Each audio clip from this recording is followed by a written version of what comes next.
and it just was screaming at me, really. I mean, it's sad. Now at 6, neighbors on Indy's east side are worried about a massive data center moving into their community.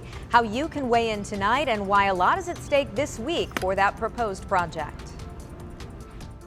And we're watching clear skies as a dry pattern has finally arrived. How long will it stick around? I'll let you know.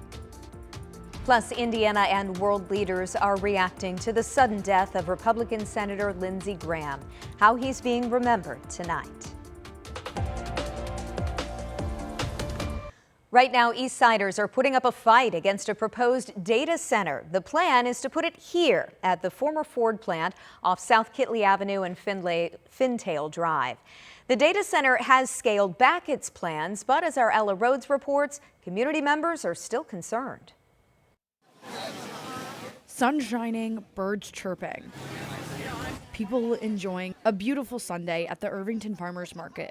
Hopeful their community stays that way. I'm not one to put signs in my yard or anything like that, but I think it's important. Sandra Thompson will put this sign in her yard, even though she did not consider herself a political person before. It changed when DC Blocks announced they wanted to build a data center down the road from her. It's important that all of us speak out against what they're wanting to do to our community. Thompson, along with dozens of other people, signed the petition at the farmers market, now with over 3,000 signatures, trying to stop DC Blocks from construction. We want to let people know, and we really want to let DC Blocks know, we're not going anywhere, just like this community here. Mikey Hess started the petition and spent his Sunday meeting his neighbors. Everybody I've talked to has told us to continue to protest. We've received only support. I have yet to run into anybody that is like, oh, DC Blocks. There hasn't been a single person that I have talked to that wants this down here. DC Blocks recently scaled back their original plan. In Indianapolis, City County Council President Maggie Lewis says she'll propose a moratorium on new data centers Monday, which Hess thinks is a little too late.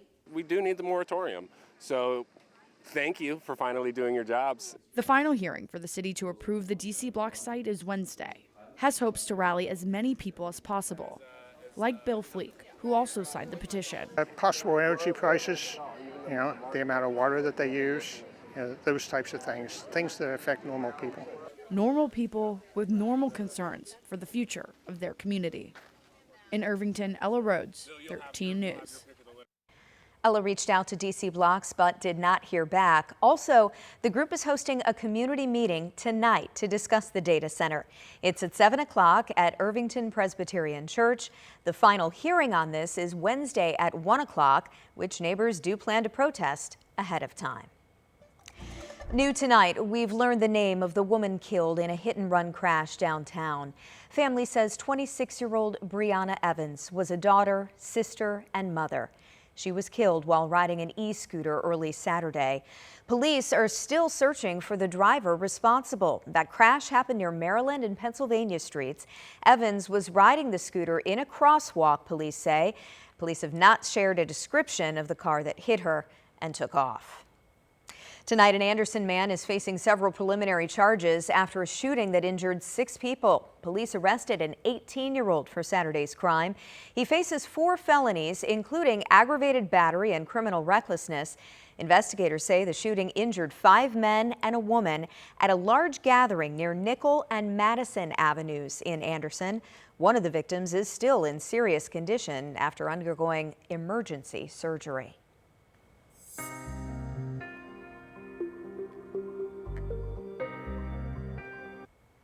Tonight, Hoosier lawmakers are reacting to the sudden death of U.S. Senator Lindsey Graham. His office says he passed away early this morning after suffering an illness Saturday. Graham served as a Republican senator from South Carolina since 2003. He was 71 years old. Indiana lawmakers are now expressing condolences to Graham's family. Senator Jim Banks shared a post of the two of them in their military uniforms. Banks said, quote, "I first met him when I was deployed to Afghanistan, and he was serving his 2 weeks with the U.S. Air Force Reserves at the HQ base in Kabul.